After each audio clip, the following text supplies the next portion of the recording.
ایک دو آیتیں پڑھ کے بیان ختم کرتا ہوں اپنا. پھر دیکھو یوسف علیہ السلام کیسے جیل میں چلے گئے. لیکن جو متقی ہوتا ہے نا وہ ہر جگہ متقی ہوتا ہے. جب جیل میں یوسف علیہ السلام گئے ہیں وہاں بھی اللہ کا ذکر. تو جیل کے قیدیوں کو خواب آیا تو یوسف علیہ السلام کے پاس آئے اور کہنے لگے, حالانکہ غیر مسلم تھے, کافر تھے, کہنے لگے آپ ہمیں اچھے آدمی معلوم ہوتے ہیں تو آپ ہمیں ہمارے خواب کی تعبیر بتائیں. تو پتہ یہ چلا کہ خواب کی تعبیر کس سے پوچھنی چاہیے؟ روحانی عاملوں سے, نا علماء سے جو نیک اور صالح ہوتے ہیں. ان کو اللہ نے زیادہ حکمت مصلحت عطا. اول تو ہر خواب کی کوئی تعبیر نہیں ہوتی, ٹائم بھی نہ, ہر آدمی پھر فون اٹھا مجھے یہ آیا, مجھے چھپکلی آیا, مجھے سانپ آیا, مجھے کیچوا آیا. تو خواتین کو جب سانپ آ رہی ہے تو سمجھ لو سانس آ رہی ہے. تو یہ خواتین کو تو میں بتا دیتا ہوں, میرڈ خواتین کو, مجھے سانپ آیا, چھپکلی ہے. میں نے کہا آپ کی نندیں آپ کو چھپکلی کی شکل میں نظر آ رہی ہیں. ان خوابوں کی تعبیریں نہیں ہوتی, کیونکہ ساس کو بھی بہو جو ہے نا گرگٹ کی شکل میں نظر آتی ہے, اس کو وہ گرگٹ والا خواب آ رہا ہوگا. تو یوسف علیہ السلام کے پاس گئے تو یوسف علیہ السلام نے خواب کی تعبیر فوراً نہیں بتائی, بلکہ ان کو توحید کی تبلیغ کی کہ بہترین موقع ہے, یہ میرے محتاج ہیں, ابھی میں ان کو توحید کی تبلیغ کروں گا. تو کیا فرمایا, یا صاحب السجن ارباب متفرقون خیر ام اللہ الواحد القہار. ایسا مزہ آتا ہے اس آیت کے پڑھنے میں. اے میرے جیل کے دوستو, پتا چلا بھائی کافر کو بھی تبلیغ کرنی ہے تو دوست کہہ کے خطاب کہنا ہے. یہ نہیں کرنا کہ تو جائے گا جہنم میں, تو جہنمی ہے, اسی حال میں مر گیا تو تیرا ٹھکانہ کیا ہے, جہنم کی آگ.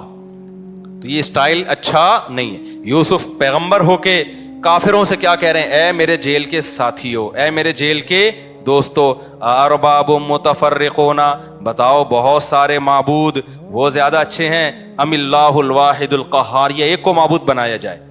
اتنے سارے محبوب, اتنے سارے معبود تو پاگل ہو جائے گا نا, ایک کو بناؤ معبود.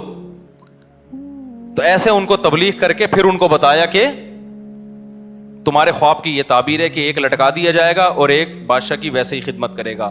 پھر جس کو یہ کہا کہ تم کو نجات ملے گی, اس کو یوسف علیہ السلام نے کہہ دیا کہ میں جیل میں پڑا ہوا ہوں, بادشاہ کو ذرا یاد دلا دینا, ایک قیدی جیل میں کئی سال ہو گئے ہیں تو اس کے جیل سے نکالنے کا انتظام کرو. یہ نالائق گیا اور بادشاہ کو بتانا بھول گیا. تو کیسی پیغمبروں پر بھی آزمائشیں آتی ہیں, کئی سال جیل میں پڑے رہے ہیں, پھر وہ بھول گیا, پھر اندر جیل میں, لیکن نہ خودکشی کا خیال آ رہا ہے, نہ ڈپریشن کے مریض بن رہے ہیں. کیا سوچ کے, اللہ نے میری تقدیر میں یہی. ہم ہوتے, ہم کہتے ایک تو اللہ کے لیے میں برائی سے بچا. آج جو دیندار بنتا ہے نا فوراً کہتے پیسے بڑھ کیوں نہیں رہے, میں تو نماز بھی شروع کر دی, داڑھی بھی رکھ لی, پردہ بھی کر لیا, سب کچھ ہو گیا, اللہ میاں نے تو کہا تھا کہ میں تمہاری تنخواہ بڑھا دوں گا, اور اس کے دروازے ہو کیوں نہیں رہا. یہ یوسف علیہ السلام نیکیوں پہ نیکیاں کر رہے ہیں, بجائے وسائل پیدا ہونے کے الٹا آزمائشوں پہ آزمائشیں بڑھ رہی. زنا سے بچنے پہ تو ان کو بادشاہ بن جانا چاہیے تھا. اللہ کہتا ہے آپ نے میری خاطر قربانی دی, اب میں آپ کو نوازوں گا. نہ اللہ نے الٹا کیا کروا دیا, جیل میں ڈلوا دیا. پھر جیل سے نکلنے کی صورت بنی تو بھلوا دیا اس کو. بلائے تو شیطان نے, لیکن وہ بھی تو اللہ کی مرضی بھی تو شامل تھی نا اس میں.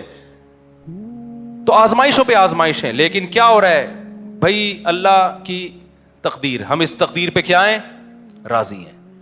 یہ وہ نسخہ ہے جو ڈپریشن کا علاج ہے, جو ڈاکٹروں کے پاس اور گوروں کے پاس نہیں ہے. گورے ڈپریشن کے کوئی اور علاج بتاتے ہیں, یہ وہ ہے جو صرف پیغمبر بتا سکتے ہیں. سعودی عرب میں ایک صاحب ملے, عربی ہیں اور بڑے اچھی رائل فیملی سے ان کا تعلق ہے. کسی نے مجھے بتایا کہ ان کا 4 یا 5 سال کا بیٹے کی ڈیتھ ہو گئی ہے, اور جو بتانے والے تھے وہ انڈین ہیں. انہوں نے کہا کہ میں اس بندے کے حوصلے اور صبر کو داد دیتا ہوں, کیسے اس نے صبر کیا ہے. تو میری ان عربی سے بات ہوئی, میں نے ذرا تعزیت کی. تو میں نے کہا آپ نے کیسے صبر کیا. اس نے آیت پڑھی, کہتے ہیں میں نے جب قرآن میں دیکھا, میرے بڑا چہیتا بیٹا تھا, اس کی جب ڈیتھ ہوئی اچانک, تو میں نے قرآن میں دیکھا, قرآن کہہ رہا ہے وَلَنَبْلُوَنَّكُمْ بِشَيْءٍ مِّنَ الْخَوْفِ وَالْجُوعِ وَنَقْصٍ مِّنَ الْأَمْوَالِ وَالْأَنفُسِ وَالثَّمَرَاتِ. اللہ کہہ رہے ہم تمہیں ضرور آزمائیں گے, مال میں کمی کے ذریعے بھی اور اولادوں میں جانیں بھی لے کر. تو کیا ہوگا اللہ آزمائش کے بعد, وَبَشِّرِ الصَّابِرِينَ, اے نبی جو ان مصیبتوں میں صبر کرے اس کو خوشخبری سنا دیں. کیسے صبر کرے؟ الذین اذا اصابتہم مصیبہ، یہ وہ صبر کرنے والے لوگ ہیں جب ان کو کوئی مصیبت پہنچتی ہے، قالوا، تو یہ کہتے ہیں، انا للہ، ہم اللہ کے غلام ہیں، اللہ کو حق ہے جو چاہے کرے، وانا الیہ راجعون، اور ہم نے لوٹ کر اسی کے پاس جانا ہے، اس مصیبت پہ وہ ہمیں اس کا آلٹرنیٹ دے گا۔ یہ دو جملے کہتے ہیں اور صبر ان کو آ جاتا ہے۔ تو اے نبی آپ ان کو خوشخبریاں سنا دیں۔ تو کہتے ہیں میں نے جب یہ آیت پڑھی تو میرا غم کیا ہو گیا؟ ختم۔ ہمارے یہاں کیا ہوتا ہے؟ کیوں مرا ہے بھائی؟ پھر ایسی فضول بحثیں ہیں، وہ اصل میں اس ڈاکٹر نے ٹیکا ادھر لگانا تھا ادھر لگا دیا ہے نا، یہ ڈاکٹر ہیں ہی 2 نمبر۔ پھر یہ ہوگا، پھر وہ ہوگا، پھر سر دیواروں سے مار رہے ہیں، ڈپریشن میں جا رہے ہیں، 6 مہینے گولیاں کھا رہے ہیں، رو رو کے جب دیکھتے ہیں نا اب زندہ ہونے کا کوئی چانس بچا نہیں ہے۔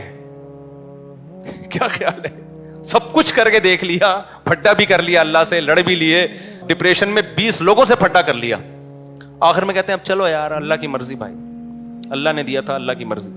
لاسٹ میں اینڈ میں یہ آ رہا۔ اور ایک تو چھوٹا سا بس واقعہ سنا کے بیان ختم کروں میں، سچی مچی کا آخری واقعہ۔ آج کل یہ بہت ہو رہا ہے، معاشقے چلتے ہیں نا تو لوگ تہجد میں پھر ایک دوسرے کو مانگتے ہیں۔ لڑکیاں تہجد میں مانگ رہی ہوتی ہیں اللہ مجھے یہ والا مل جائے، یہ ہو رہا ہے بہت۔ لڑکے تہجد میں مانگ رہے ہوتے ہیں رات کو اٹھ کے نا، رمضان کی آخری راتوں میں، اللہ فلانی سے میری شادی کرا دے۔ یہ بہت ہو رہا ہے، آپ کو مجھ سے زیادہ پتا ہوگا۔ جب نہیں ملتا نا پھر اللہ کو برا بھلا کہتے ہیں۔ ہم نے تو اللہ سے بڑا مولویوں سے سنا تھا رات کو تہجد میں دعائیں مانگی جائیں، میں تو کئی 1 مہینے سے مانگ رہی ہوں، میری تو پھر بھی وسیم سے شادی نہیں ہوئی، وہ پھر بھی کم وقت کہیں اور ہو گئی اس کی شادی۔ اب ایسا، اب اتنی برداشت لوگوں میں ختم ہو گئی ہے، معاذ اللہ نقل کفر، اللہ کو برا بھلا کہنا شروع کر دیتے ہیں۔ یہاں تک ہونے لگا ہے اللہ بچائے کہ میں مانتی نہیں اللہ کو۔ کہاں ہے وہ؟ میں نے اتنا مانگا وسیم، مجھے ملا سلیم۔ سلیم تو ہم نے مانگا ہی نہیں تھا، مانگا وسیم ہے، مل کون رہا ہے؟ یہ لڑکیوں کی بات کر رہا ہوں میں، یعنی جو میں نے خود جن کے مشاہدے کیے ہیں۔ اب میں کردار کا نام بدل دیتا ہوں، ہو سکتا ہے غفار مانگا ہو، لیکن میں ظاہر ہے سچی مچی بھی بتاؤں گا نا۔ کسی خاتون نے مجھے خود بتایا کہ میں دعائیں مانگ مانگ کے تھک گئی ہوں، ملا ہی نہیں، اور میں تو پھر اللہ کا انکار کرنا شروع کر دیتی ہیں۔ عورتیں بھی، مرد ذرا کم کر رہے ہوتے ہیں، یہ لڑکیاں جلدی جذباتی ہو جاتی ہیں۔ تو بھائی اللہ سے لڑ کے کچھ بھی نہیں لیا جا سکتا، نہ وسیم ملے گا نہ تمہیں سلیم ملے گا۔ اللہ سے لڑ کے کچھ نہیں لیا جا سکتا۔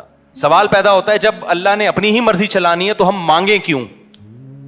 یہ بڑا ایک اہم سوال ہے کہ جب ہمارے مانگنے نہ مانگنے سے ملا سلیم ہی ہے، ہم کو وسیم نہیں ملا، تو پھر یہ مولوی لوگ یہ کیوں کہتے ہیں راتوں کو اللہ سے اٹھ کے مانگو؟ کرنی تو اللہ نے اپنی ہے بھائی، کرنی اللہ نے اپنی ہے۔ مانگو گے نا اللہ سے تو آپ کے حق میں کرے گا، نہیں مانگو گے تو آپ کے خلاف کرے گا۔ آپ کو لگ رہا ہے کہ سلیم آپ کے لیے اچھا ہے، لگ رہا ہے، حقیقت میں آپ کے لیے اچھا نہیں، اس لیے اللہ نہیں دے رہا آپ کو سلیم۔ یوسف علیہ السلام نے اللہ سے کیا جیل مانگا تھا؟ اللہ سے یہ مانگا تھا جیل زنا سے بہرحال بہتر ہے، یہ تھوڑی کہا تھا مجھے جیل بھیج دے۔ پھر جیل میں بھی کتنے عرصے دعائیں مانگی ہوں گی، اے اللہ مجھے جیل سے نکال دے، نکال دے، نہیں نکالا۔ ایک چانس بنا کہ بھئی یہ بندہ جا رہا ہے، بادشاہ کو جا کے بتائے گا کہ آپ کی رہائی ہونے والی ہے، رہائی کا انتظام، تو اب خیال آیا ہوگا میری دعائیں قبول ہو گئیں، پتہ چلا پھر انتظام پھر نہیں ہوا، پھر بھی مانگے جا رہے ہیں، مانگے جا رہے ہیں۔ کیوں؟ یقین ہے کہ جس سے مانگ رہا ہوں وہ میرا خیر خواہ ہے، وہ مجھے اس سے اونچا مقام دلانا چاہتا ہے، وہ ایک خاص طریقے سے نکالے گا، وہ ایسے نکالے گا کہ بادشاہ کو خواب آئے گا کہ 7 دبلی گائیں 7 موٹی گایوں کو کھا رہی ہیں، سارے درباری کہیں گے یہ پراگندہ خیالات ہیں، اس خوابوں کی تعبیر نہیں ہوتی۔ اس موقع پر اس بندے کو یاد آئے گا بھائی خوابوں کی تعبیر بتانے والا تو جیل میں ایک بندہ ہے، پھر وہ آ کے کہے گا یوسف ایھا الصدیق، اے یوسف اے دوست، افتنا فی 7 بقرات سمان، بتا 7 موٹی گائیں 7 پتلی گایوں کو کھا رہی ہیں، گندم کے 7 ہرے خوشے خوش خوشوں کو کھا رہے ہیں، بتا اس کی تعبیر کیا ہے؟ یوسف فوراً بولیں گے تزرعون 7 سنین دأبا، 7 سال تم کھیتیاں اگاؤ گے، فما حصدتم فذروہ فی سنبلہ، جو کھیتی کاٹو اس کو ساری استعمال نہ کرو، کچھ اسٹور کر لو، کیونکہ اگلے 7 سال قحط آئے گا، اسٹور شدہ مال کو کیا کر دے گا؟ وہ ختم کر دے گا۔ ایسی تعبیر بتائیے بادشاہ نے، اب کہا لے کر آؤ، پہلے آتے اس انداز سے نہ آتے، وہ عزت نہ ملتی، اب تو بادشاہ نے کہا بھائی ان کو لے کر آؤ، یہ صرف خواب کی تعبیر نہیں بتا رہے، مصر کی معیشت کو تباہ ہونے سے بھی بچا رہے ہیں یہ۔ پھر آ کے جب بادشاہ نے بات کی ہے نا تو بادشاہ نے کہا انک الیوم لدینا مکین امین، آج تجھے صرف رہائی نہیں ملے گی، آج ہمارے دربار میں آپ کو ایک مضبوط ٹھکانہ ملے گا، شاہی پروٹوکول ملے گا۔ پھر یوسف علیہ السلام نے کہا مجھے وزیر خزانہ بنا دو، کیونکہ اب یوسف علیہ السلام کو اب خالی رہائی نہیں, اب جو مانگوں گا وہ ملے گا. وزیر خزانہ بنا دو, کیونکہ وزیر خزانہ ہی کی آگے فیوچر میں سب سے زیادہ اہمیت ہوگی. وزیر خزانہ بنے اور مصر کو تباہی سے بچایا, اور اگلے مصر کے بادشاہ کون بن گئے؟ یوسف بن گئے. تو آپ راتوں میں اٹھ کے سلیم کو مانگے. جو ہو رہا ہے نا, میں تو وہی بتاؤں گا نا. اگر وسیم ملا تو اسی پہ کیا کرو؟ صبر کرو. ہو سکتا ہے یہ تمہیں وزیر خزانہ بنا دے. بہرحال جو بھی ہے وہ تو ہمیں کیا پتا وسیم آپ کے لیے اچھا ہے یا سلیم اچھا ہے, لیکن جو بھی ہو آپ نے اللہ کے دفتر میں فائل جمع کرا دی ہے, اور یقین کرو جو ہوگا آپ کے حق میں انشاءاللہ بہتر ہوگا. تو اس جذبے سے لوگ دعائیں مانگتے رہتے ہیں, اور جو ایسے ہی کہ ٹرائی کر رہے ہوتے ہیں, اللہ کا امتحان لے رہے ہوتے ہیں, دیکھوں ٹرائی کر کے دعا قبول ہو رہی ہے نہیں ہو رہی, ان کو کچھ نہیں ملتا. اللہ تعالیٰ سمجھنے کے عمل کی توفیق عطا فرمائے. آج کل کراچی میں بھکاریوں کا بائیکاٹ مہم بہت جاری ہے.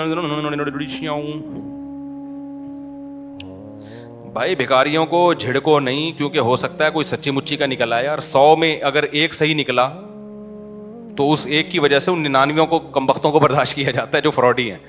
تو جب آپ کو یقین ہو کہ فراڈی ہے تو پھر دھتکار دو, لیکن ویسے سائل کو دھتکارنا اگر وہ سچی مچی کا نکلا تو پھر بڑا خطرناک ہے.